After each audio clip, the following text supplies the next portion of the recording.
Welcome to SouthSideSox.com's Hangout, a weekly podcast dedicated to the Chicago White Sox.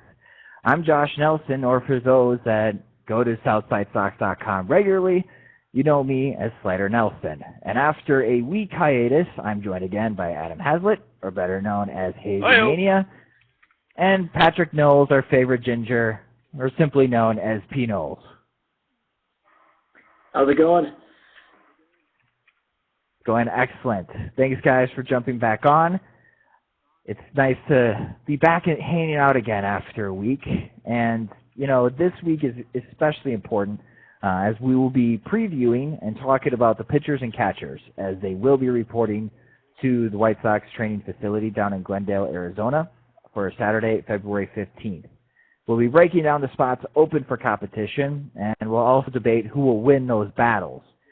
But before we get into that, there is some news this week as General Manager Rick Hahn signed former St. Louis reliever Mitchell Boggs. Boggs, known for his late season success in 2012, really helping the Cardinals in their playoff push. In the start of 2013, he was named the St. Louis Cardinals closer. Did not perform very well, which that could be an understatement. His FIP was 7.42 for the season, and he actually finished it with the Colorado Rockies, who he was traded for some international signing money. So let's talk about this signing. Pnoles, with the signing of Mitchell Boggs, how do you view this? Is this a good signing? Is this a bad signing? And what type of roster impact does Boggs have for the White Sox?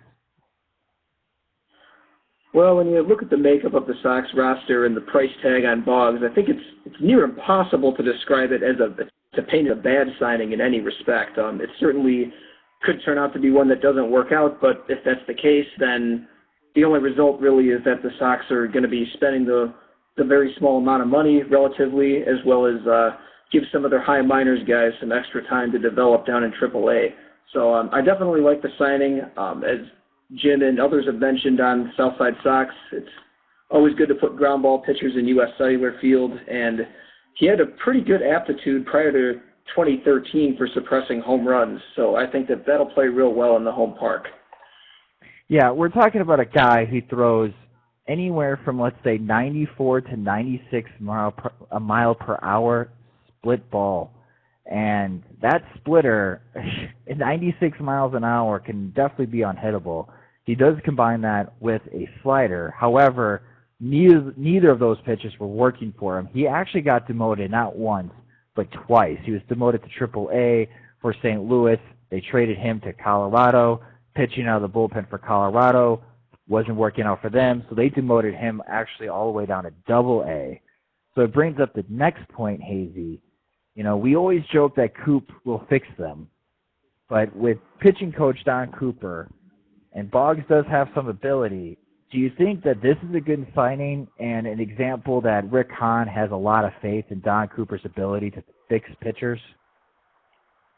Well, first of all, I just want to say that I thought the big news of the week you were going to bring up was me resetting the BMO League back to 2006, which is huge news if you ask me. But since we're going to talk about Mitchell Boggs, I'll go into that instead. I think that this is absolutely the kind of move that Hahn is looking for and that Hahn needs to be pulling off with this team. He's, like Pino said, he's low risk, high reward. It's a low commitment of money. He's essentially bullpen filler for this team, and he's kind of the epitome of if Coop can fix him, he becomes incredibly flippable at the deadline. He's low price tag reliever that team, if he's performing well come July, teams are going to be drooling for this guy. He's a reclamation project, and I think it's a very smart move on Hahn's behalf because of that very reason. He can produce other assets, and all he's costing you is money. And if not, then all you're out is the million and change that they spent on the contract, and what everybody is probably considering to be a down year anyway. Right. I want to address one point: the flippable. Obviously, I think the number one pitcher that may be attractive for the White Sox to make a trade out of the bullpen is Matt Lindstrom. Do either of you guys see this signing by Boggs preparing for the White Sox that indeed if there is a deal that's good enough for the White Sox to let Lindstrom go, that Boggs could fill in his role? Well, I'll jump in on that sure. first. I mean, go ahead. Okay. It depends on how the roles shake out. I think there's still it's still a little nebulous how who's going to be in what quote unquote role. Josh, I know we've talked about in the past about the idea of how how are the White Sox going to manage this bullpen? Is it going to be a closer by committee kind of thing? Are they going to throw titles on everybody's roles or what have you? So it depends on how Lindstrom's being used. I don't know. I don't necessarily see them throwing Boggs out there as the closer in the event that that's Lindstrom's role. But if in that setup role, then yeah, I mean I can see that. What do you think, Pnoles? Yeah, I think that in the sense that the team's still going to be trying to win games, he might be seen as some insurance for if and when Lindstrom gets flipped. But at the same time, if it's around July and Matt Lindstrom is a player that the White Sox are just trading to somebody else, presumably that means the White Sox are already, kind of out of the race a little bit. So I'm not sure how concerned they would be with finding another high leverage reliever to replace Lindstrom at that point. But yeah, I mean, I could definitely see him sliding into that role if Lindstrom's off the team. Okay. That was just the reason why I bring that up is both guys have that split ball fastball that is in the mid-90s. They seem to be very similar in pitching styles, using this three-quarter delivery. Both guys have had some experience. Obviously, Lindstrom, a lot more experience closing than Boggs. Boggs' first attempt to close, he is partly blaming for the disappointing season that he had last year. So just based on them being comparable, but Lindstrom may be more attractive as Boggs has such a poor 2013 season. I was just curious what you guys were thinking, indeed, if Lindstrom does move, because, again, remember, even if the White Sox are in the race or if they're not in the race, you still need guys out of the bullpen to pick up the ball and throw it, hence the Ramon Troncoso experience in 2013 for the White Sox. So speaking of pitchers, that's unforgettable. Speaking of pitchers, we'll transition with pitchers and catchers now reporting next weekend. As of right now, there looks to be about 10 pitching spots claimed by the Chicago White Sox. And with Paul Konerko sticking around, it does look like the White Sox will be carrying 12 pitchers. And the graphic is up. So for starters, we have a very good idea what the starting rotation is going to look like. It will go Chris Sale, Jose Quintana, John Danks, Eric Johnson, Felipe Polino. In the bullpen, we know Nate Jones is around, Matt Lindstrom, Belisario, Scott Downs, and now let's say with this signing of Boggs that he does claim one of those bullpen spots. Maybe he doesn't. Maybe there are 3 spots available. However, let's just say that there's only 2 spots available. And these are the guys that have been invited to spring training competing for a spot. I've separated between left-handers and right-handers because out of the bullpen, if you agree that those 5 pitchers right now in the bullpen have secured a spot, you've got 4 right-handed pitchers and then a lefty in Scott Downs. So Pnoles, I'll start with you.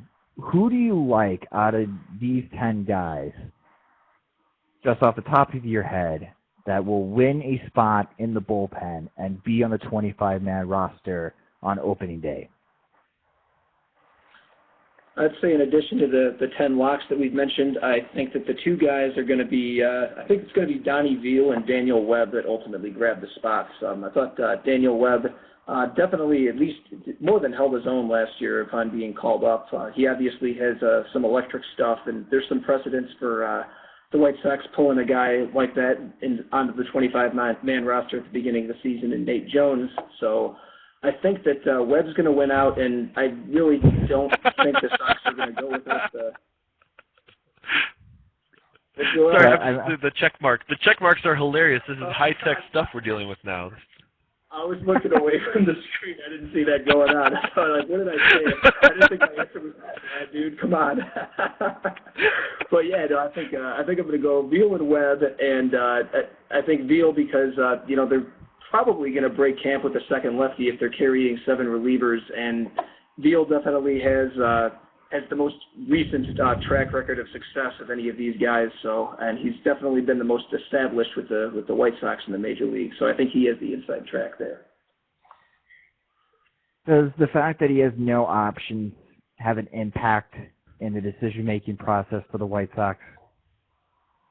I'd imagine it does. I actually was trying to figure out whether he had any options left prior to this podcast. It's really hard to.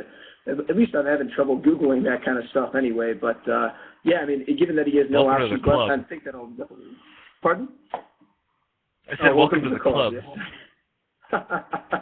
Yeah, I mean, I think him having no options left definitely plays into it, especially, with the other legitimate candidate to be a bullpen piece down the road, maybe needing some extra seasoning in the minors. I think that definitely contributes to Veal's chances.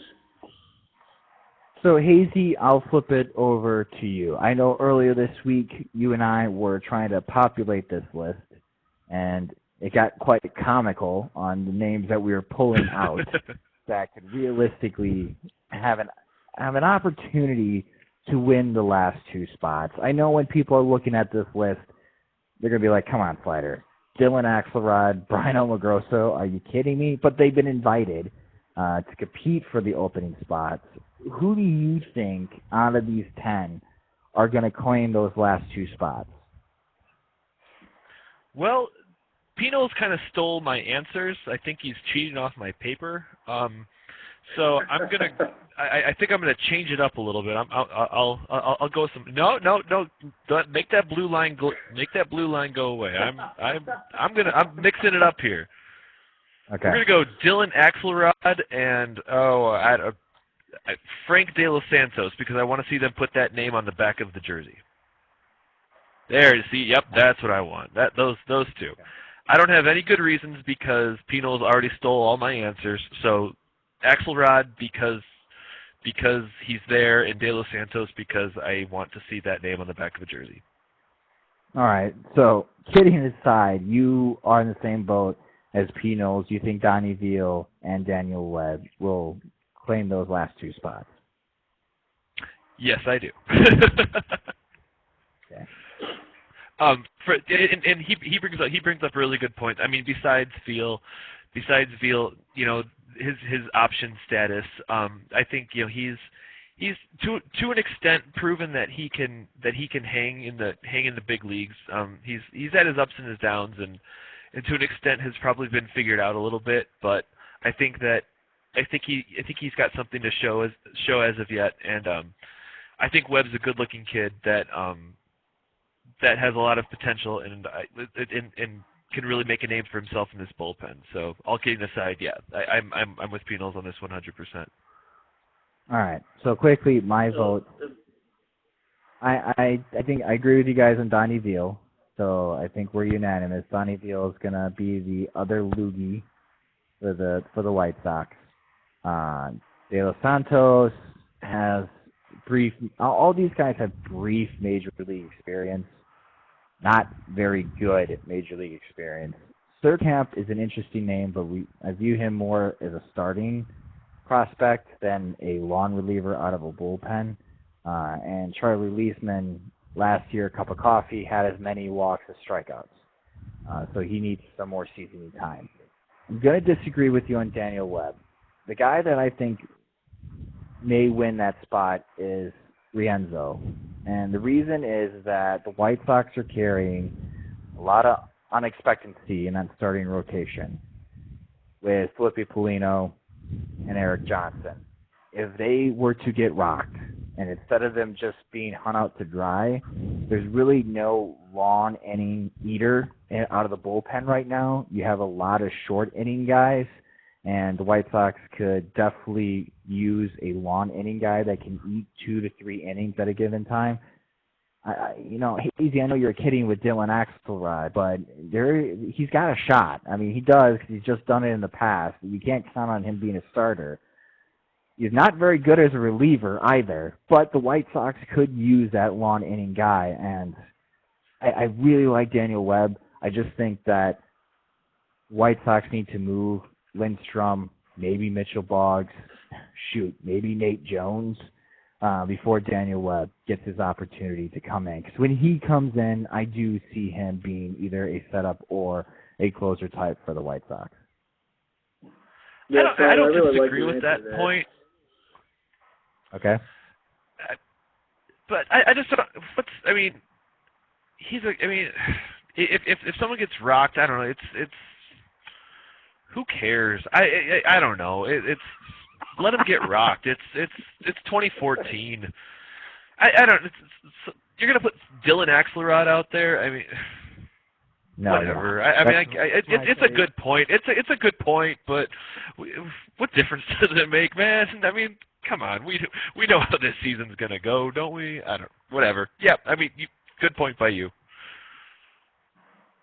Yeah, I mean, I was looking at the guys I picked, Veal and Webb, and actually, as you guys started to give your answer, I started to think, like, if it is those two guys, who's going to be the guy that comes in like the third or fourth inning? Like, who's going to be the person that you're going to be stretching out over multiple innings? I mean, in the grand scheme of things, it's probably not the hugest concern, but I mean, a guy like Rienzo, I think, would be a lot better fit to come in as a long relief guy and soak up some innings. So, yeah, I really liked your answer and the way you framed it.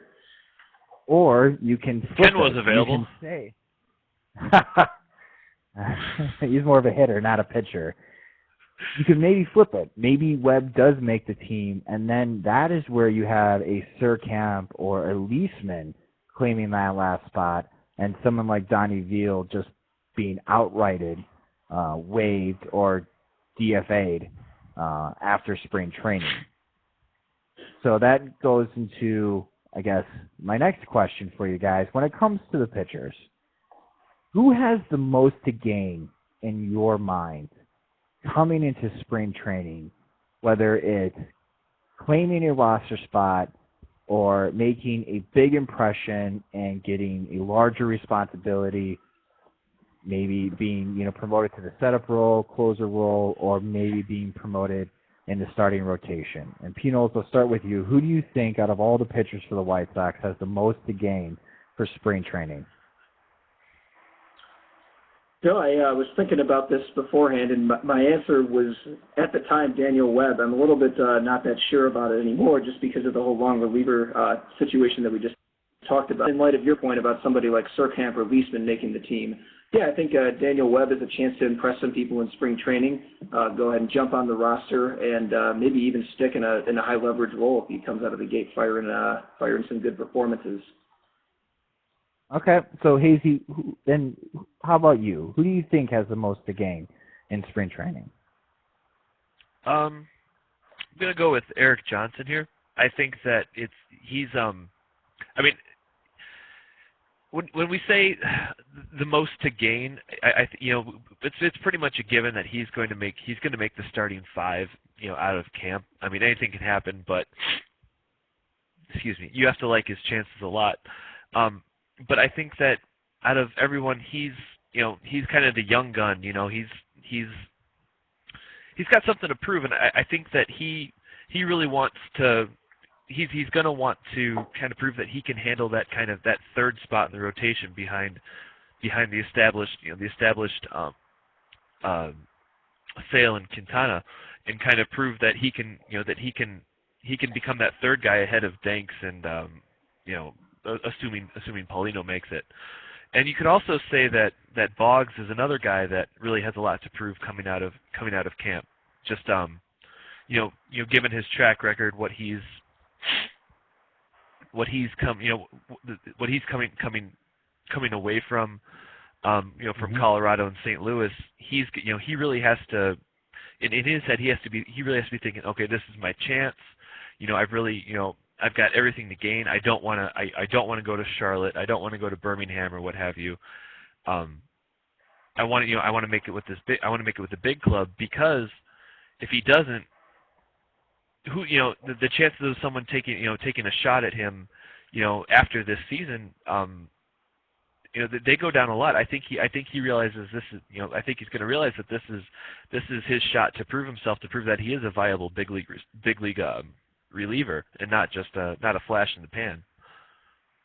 So just to recap, Pnoles, you like Daniel Webb as the most to gain.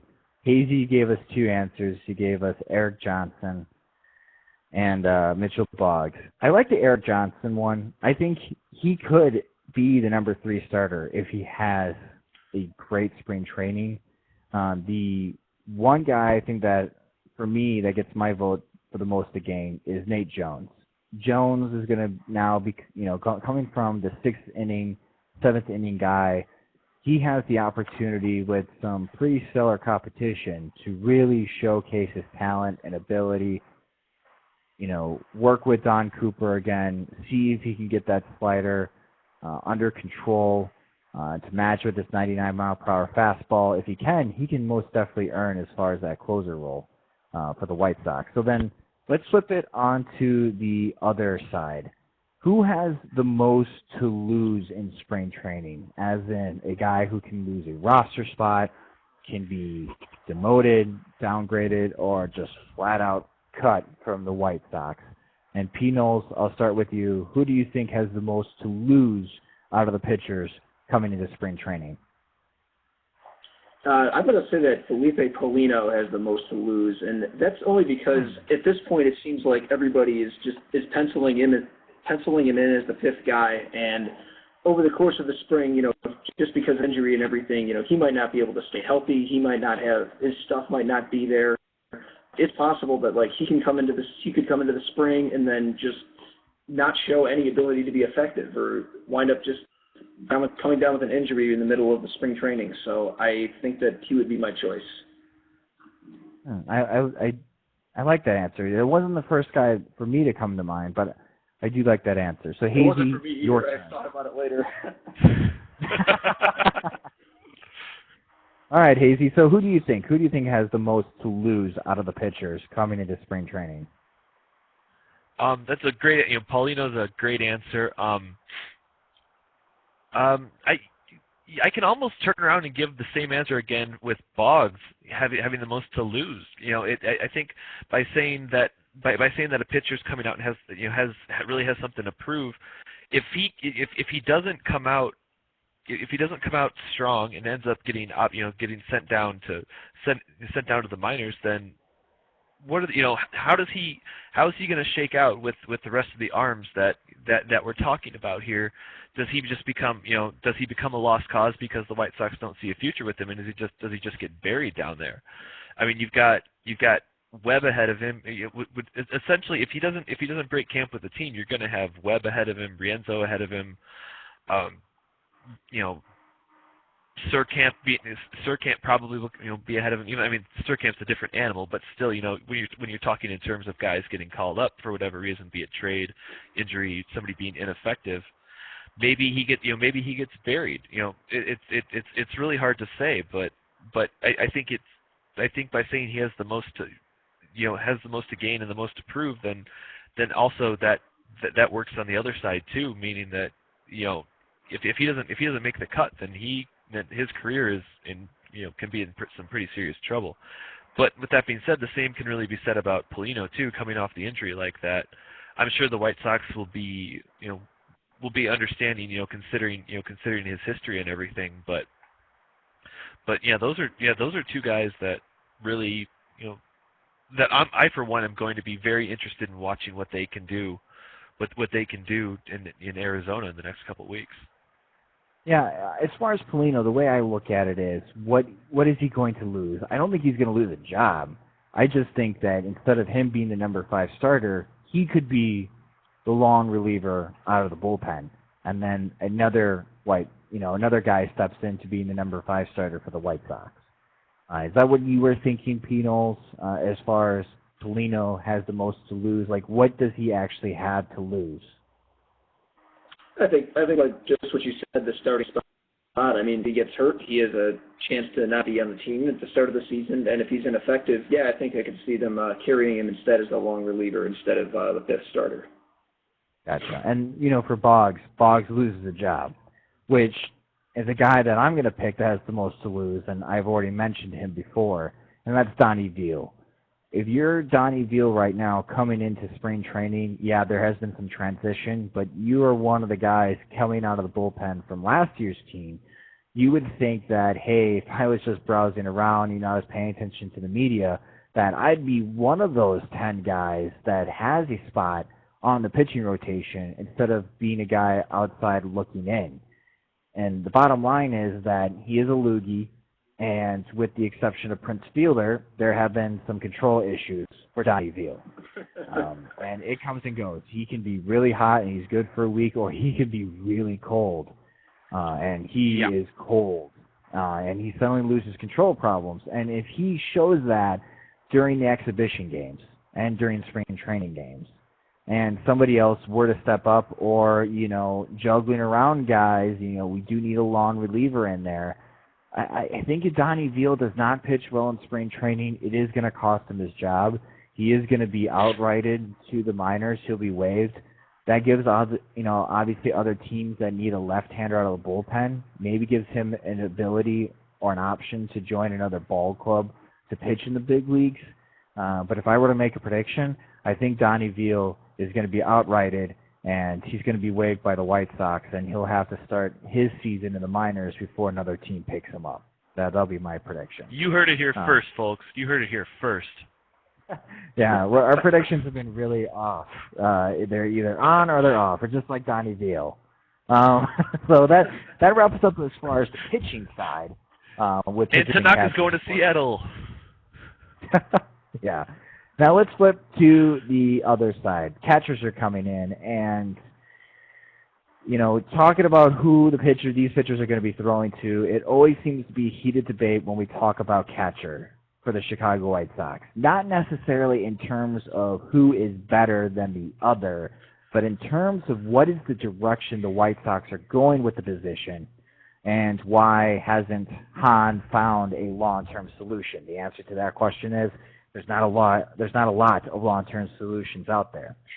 I think there is faint hope within the organization that the long-term solution will be attending camp with the White Sox, as the White Sox will be bringing in 5 catchers to compete. We already know 2 of them, Tyler Flowers, Josh Fagley. We'll get to that in a second. But a newcomer, the Rule 5 draftee, Adrian Ito from the Washington Nationals. From the farm system, we saw him briefly in September, Miguel Gonzalez. And, of course, one of our favorite gifts, Hector Jimenez, who was waived last year, has been invited back. All right, Hazy, Pnoles. Let's start off with the debate that everybody loves. Let's address Flowers versus Fagley. Coming into the pitchers and catchers reporting, one of these guys most likely is going to be the starting catcher. And Sox fans seem to be split if you had to put a gun to their head and pick one of them.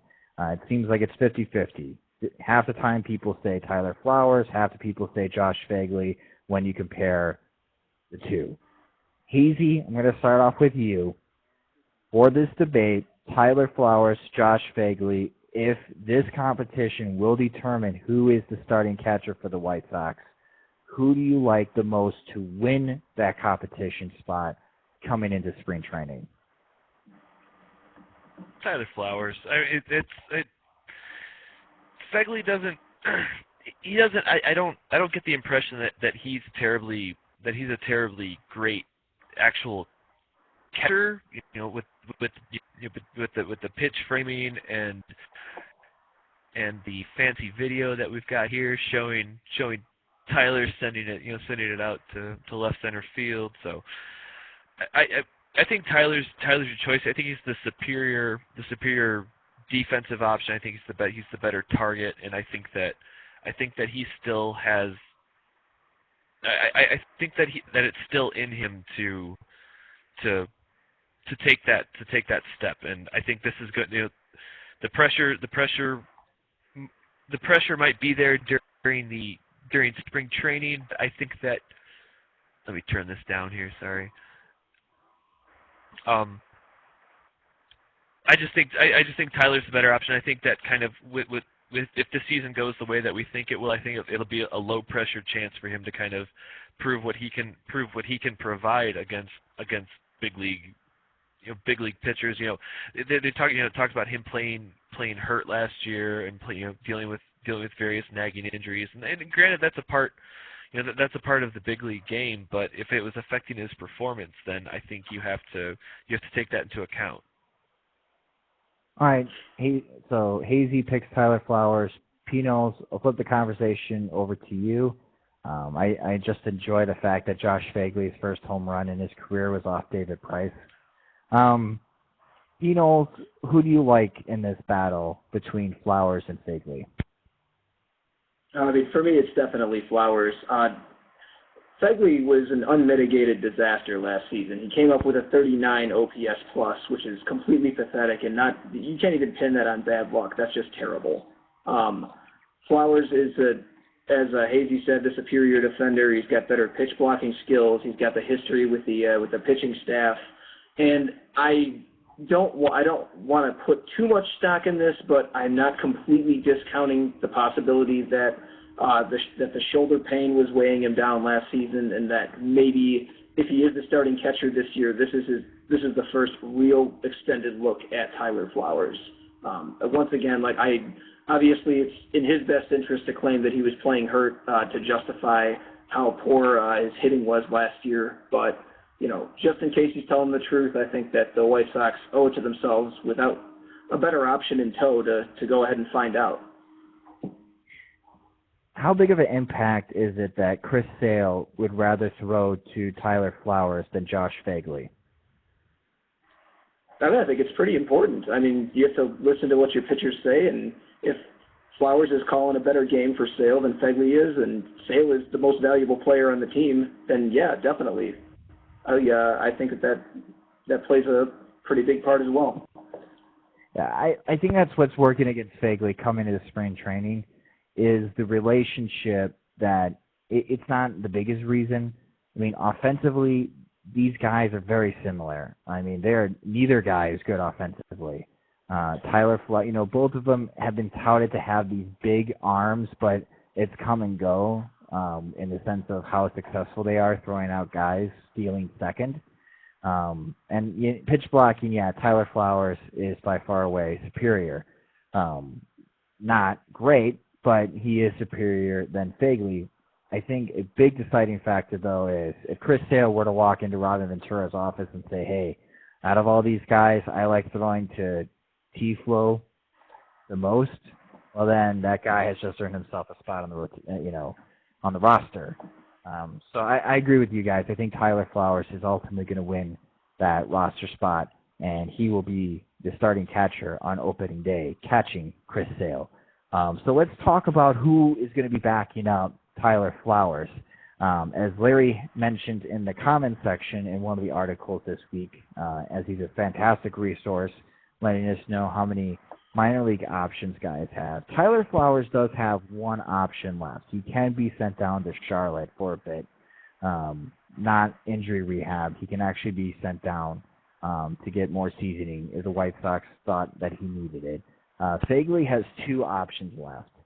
And then there is the Rule 5 draftee, Adrian Neto, the selection by the White Sox coming from the Washington Nationals. And it's interesting. If the White Sox don't want to lose $25,000, will be in Major League Baseball, $25,000. Neto needs to make the 25-man roster. Now, I'm going to be showing a quick video here for those that have never seen him, thanks to Baseball America. This is actually BP practice for Adrian Neto. And he's a switch hitting catcher. He's never played higher than high A ball. But, if Tyler Flowers wins the starting nod, it doesn't make a lot of sense to have someone that's very similar to Tyler Flowers to be his backup. You'd like to have somebody that either is a left-handed hitter or a switch hitter, and here's a guy in Adrian Neto that is that type of guy. He is a switch hitter offensively. So, Hazy, who do you think is going to ultimately back up Tyler Flowers?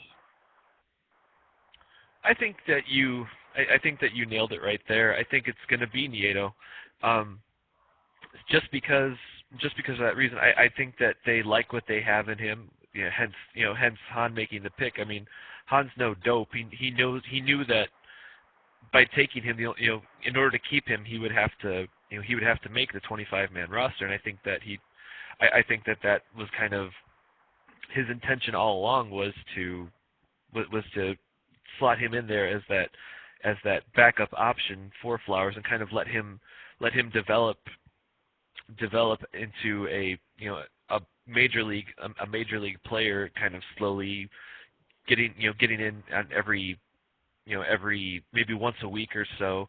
Just start to kind of slowly integrate him in, because they don't necessarily have that option of working him up through the rest of the system. Okay. Pnoles, what are your thoughts on Nieto? Does he have the opportunity? Is it realistic to expect a guy who's never played higher than high A ball to be in the very next season on the 25-man roster, backup catcher on the major league level? No, I think that's absurd expectations. I think that, but that said, given the situation, he is a Rule 5 pick. The Sox do not have any other great options, and I think that Josh Begley has shown the world that if he does have a future in the major leagues, he needs some time to go down and work out whatever was wrong with his approach down in AAA. So, I mean, of the catchers that are currently under White Sox control, I think I'm going to have to go with Nieto to make the team, and I still think that there's a non-zero chance that the second catcher, whether it's the starter or the backup, is not currently in our organization. But if I've got to pick one of these guys, I'm definitely going with Nieto. Well, to also round out the competition, we haven't talked about the other two guys either.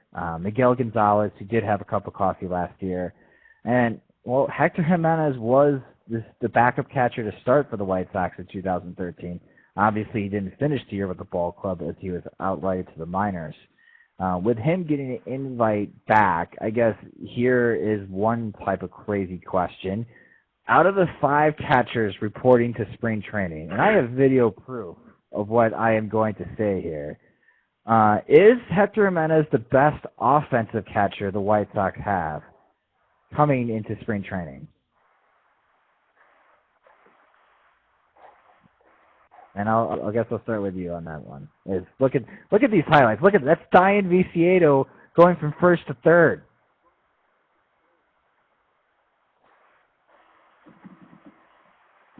It's outstanding. I've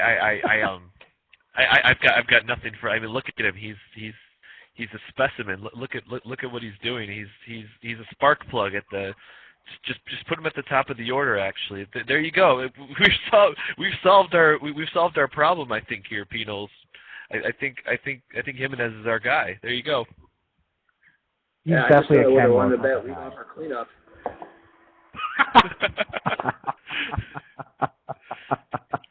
He's definitely a Kenwell kind of guy. All right, so all kidding aside, when it comes to the catchers, I posed this question. We were talking about the pitchers.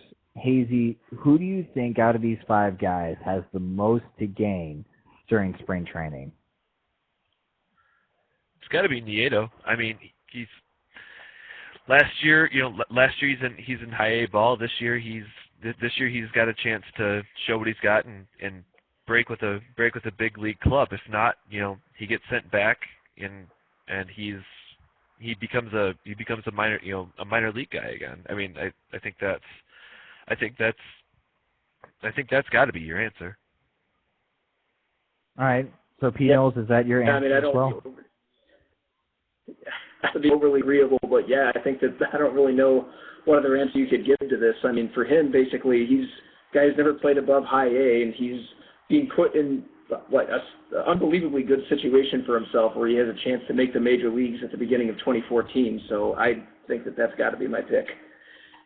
Okay, so then let's go on the flip side. Who do you think has the most to lose out of the 5 catchers coming into spring training? And Hazy, we'll start with you. I mean, Tyler Flowers, probably. I mean, I think that he's the the presumptive favorite at this point. But if he comes out and just has a terrible spring, you said it earlier, Josh. He's got an option. The Sox do have the choice to send him down if he just comes out and just bombs. I mean, in which case, I don't know who you go with. Maybe Jimenez and Fegley, or Fegley would have to really impress, I think, to jump out ahead. But I don't know. It's I keep looking down at my notepad. I keep looking at these names, and I just want to hit myself in the head with my legal pad, because it's not pretty, No, it's definitely not pretty. And so, Pnoles, same question to you. Who do you think has the most to lose out of these 5 catchers? I personally think that it's Fegley. Currently he's penciled in as number of the depth chart, and I honestly don't see that sticking. I do think he needs more time to season in the minor leagues, but that being said, this is like the time where he's going to be playing directly in front of Robin Ventura, and I think that if he doesn't do a good job of blocking the ball and doesn't show any plate discipline whatsoever and keeps striking out way too much, like, he could really fall out of favor with some people in the organization with a poor spring. And not only would he start the season in AAA, but he might never come back. Okay, so you really do think that this is a type of spring training. You can almost say Fegley has the most to gain as well with that sentiment. He can come out and prove to the entire organization that I'm the guy you should be paying attention to, not Tyler Flowers. And then, therefore, Tyler Flowers can be pushed to the wayside and be the next Brent Morel, somebody the White Sox were high on and then ultimately didn't pan out. Or, I do like your answer, Pnoles. He could be the next Brent Morel, first-round draft pick. He was the 38th pick when he was selected out of Indiana University. But he, loses favor, doesn't really demonstrate the potential that he has or enough potential to merit a roster spot. And then he gets pushed off to the wayside and forgotten, and maybe it's involved in a trade with Toronto. It seems to be where we dump all of our prospects to. It's the Great North. So to recap, as far as the catchers here, Hazy, quickly, who do you see as far as the starting catcher and then the backup catcher on opening day? I think it's going to be Tyler and Nieto as your starter and backup, respectively. Right. And Pnoles? I think that as of right now, that's probably the best answer I could give is Flowers and Nieto. I'm still holding out hope that we're going to pick up somebody else, because this is just an ugly, ugly, ugly list of players we're talking about here. But, yeah, I think Flowers and Nieto. Yeah, because here's the what if, right? What if Nieto is not very good against right-handed pitching, and he's great against left-handed pitching? Now you got a switch hitter that, yeah, he can bat left-handed. Anyone in the major league level could probably go up to the plate and bat left-handed. Not doing very well, but it brings up the weird platoon situation, because no matter what, if Chris Sale's on the mound, Tyler Flowers is going to be the catcher. Doesn't matter if it's against Verlander or it's against like a David Price. He's going to be a starting catcher, and because he is young, he can go like 4 games in a row before needing a break. So it's very curious. It's even bringing back Hector Jimenez is very curious. I didn't understand it, but out of the 5 guys, he is offensively the best catcher the White Sox have when it comes to the bat. That doesn't say well. A whole You lot. can't. You can't discount his familiarity with some of the pitchers on the staff too. I think you've got to have some bodies down there. You have to create some kind of competition. You can't just go in there with a handful of guys that you have on staff. And I think that Jimenez has value in that he's worked with Danks and he's worked with Sale and he's worked with Quintana in the past. And he's familiar to the coaching staff. He's familiar to the front office. Is that going to amount to anything in the end? Probably not. I don't think he stands a chance to make it to the team. I think he's going to be dismissed relatively early on. But if you got to bring guys in, bring who bring one of your guys in. You still need guys to catch in Charlotte, and guys do get hurt. Let's say Flowers is still not healthy. I thought it was curious that they invited Jimenez back.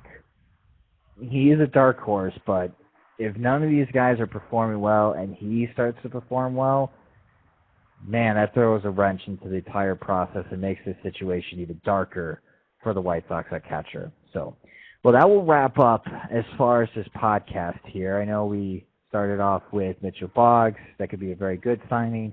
We recapped as far as the competition on the bullpen for the last two spots to make the 25-man roster, and then the bleak outlook for catcher. Pnoles, I know, just take a minute here before we wrap up. Pnoles, I know you mentioned that you're still hoping that there's somebody out there the White Sox can pick up. Is there anyone in particular that you think the White Sox should be knocking on the door and asking about his availability?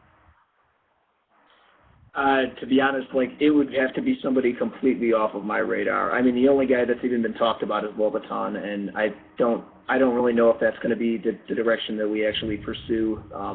I wish I could give you a name in particular, but to tell you the truth, I'm completely awful at that kind of thing. I'm just hoping that Han knows somebody I don't. Gotcha.